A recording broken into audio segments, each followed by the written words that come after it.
प्रिय विद्यार्थियों, आइए पढ़ते हैं उत्तर प्रदेश माध्यमिक शिक्षा परिषद प्रयागराज के कक्षा 10 के हिंदी विषय के अंतर्गत काव्यखंड में स्वदेश प्रेम शीर्षक पाठ के आज के पद्यांश को। परीक्षा की दृष्टि से यह पद्यांश अति महत्वपूर्ण है, तो इसका वाचन किया जा रहा है। वीडियो प्रारंभ करने से पहले एक निवेदन करेंगे। आपके परिचय के जो भी विद्यार्थी हैं, जो भी हाई स्कूल में हैं और परीक्षा देने जा रहे हैं, तो उनको ज़रूर कहिए कि एक बार देख लें। हो सकता है उनके अंक में कुछ वृद्धि हो सके और आने वाले भविष्य में वे भारत के श्रेष्ठ नागरिक बन सकें। इस पाठ का उद्देश्य केवल परीक्षा में अंक प्राप्त करना ही नहीं है, यह राष्ट्रीय भक्ति की भावना से भरा हुआ वास्तव में देश के लिए बहुत बड़ा उपकार है। महाकवि को जितना भी नमन किया जाए उतना कम होगा। चलिए, बड़ी बड़ी बातें नहीं करते हैं, इसका उच्चारण करते हैं। विषुवत रेखा का वासी जो जीता है नित्य हाफ हाफ कर, रखता है अनुराग अलौकिक, यह भी अपनी मातृभूमि पर। ध्रुववासी जो हिम में तम में जी लेता है कांप कांप कर, वह भी अपनी मातृभूमि पर कर देता है प्राण निछावर। शब्दार्थ समझिएगा। विषुवत रेखा, संपूर्ण पृथ्वी को भौगोलिक दृष्टि से कई रेखाओं में विभाजित किया गया है। तो विषुवत रेखा के आसपास के जो भी देश हैं वहाँ गर्मी ज़्यादा पड़ती है, इसलिए यहाँ प्रचंड गर्मी को दिखाने के लिए इस रेखा का उल्लेख किया गया है। विषुवत रेखा अत्यधिक गर्म स्थान पर रहने वाला वासी अर्थात व्यक्ति, अत्यंत गर्मी से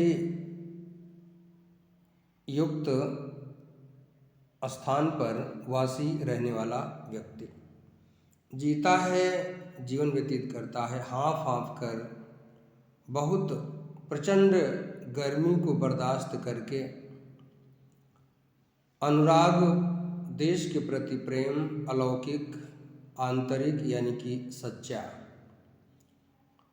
अपनी मातृभूमि के प्रति अर्थात अपने देश के लिए।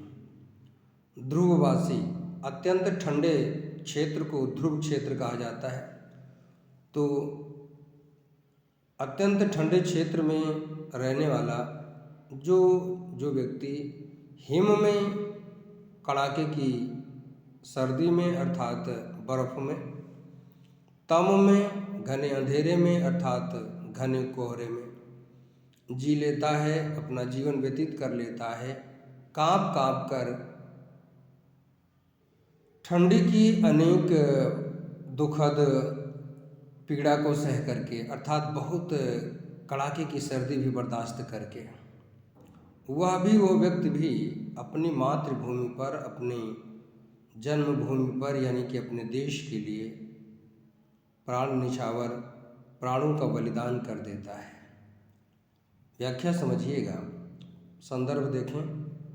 प्रस्तुत पद्यांश हमारी पाठ्य पुस्तक हिंदी के काव्यखंड के स्वदेश प्रेम शीर्षक कविता से अवतरित है। इसका संकलन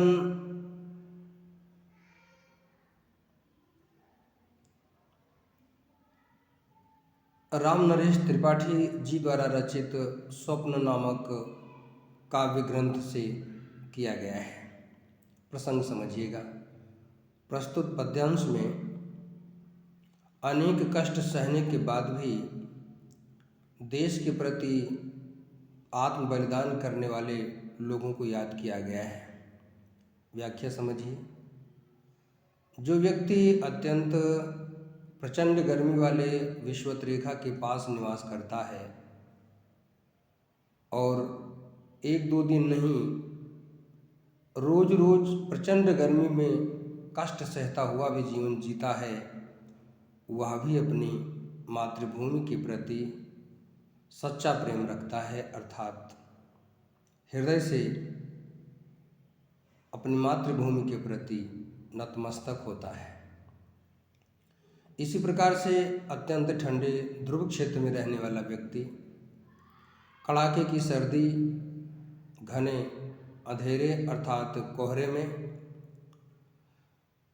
कांप कांप करके अपना जीवन जीता है, यानी कि अनेक कष्टों को सहता है। इतना कष्ट सहने के बाद भी वह व्यक्ति अपनी मातृभूमि के लिए सच्चा प्रेम रखता है और आवश्यकता पड़ने पर अपनी मातृभूमि के लिए प्राण निछावर कर देता है, अर्थात अपने आप को बलिदान कर देता है। कहने का आशय यह है, कोई भी सुविधा ना हो, अनेक कष्ट भी सहना पड़े, तो भी जो सच्चा देशभक्त होगा वो देशभक्ति को महत्व देगा, मातृभूमि के लिए अपने आप को निछावर कर देगा। यहाँ पर कड़ाके की सर्दी और प्रचंड गर्मी सहने के बाद भी जो लोग अपने देश के लिए, अपनी मातृभूमि के लिए आत्म बलिदान करने के लिए तैयार रहते हैं, वो सभी के लिए प्रेरणा के स्रोत हैं।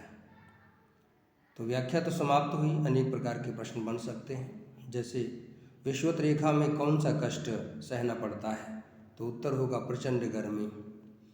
ध्रुव क्षेत्र में क्या समस्या पाई जाती है, तो बहुत तेज ठंडी यानी कड़ाके की सर्दी, घना कोहरा, ये सब समस्याएं हैं। अनुराग अलौकिक का क्या अर्थ है, सच्चा प्रेम। देश के लिए सच्चे प्रेम को अनुराग अलौकिक शब्द से व्यक्त किया गया है। और अब काव्य सौंदर्य के तत्व देखते हैं। रस, वीर रस।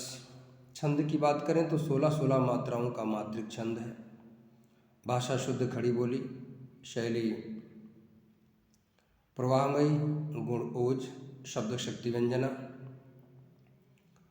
अलंकार की बात करें तो अनुप्रास, स्वभावोक्ति। भाषा बताई गई शुद्ध खड़ी बोली। तो आज के वीडियो में यहीं तक। किसी प्रकार की जिज्ञासा उत्पन्न हो तो आप कमेंट कर सकते हैं। जो भी संभावित प्रश्न बन रहे थे उनका उल्लेख हमने किया है। बाकी और प्रश्न बन सकते हैं जो अनेक प्रकार के होंगे, तो यदि आपके मन में कोई प्रश्न बनता है तो कमेंट कीजिए।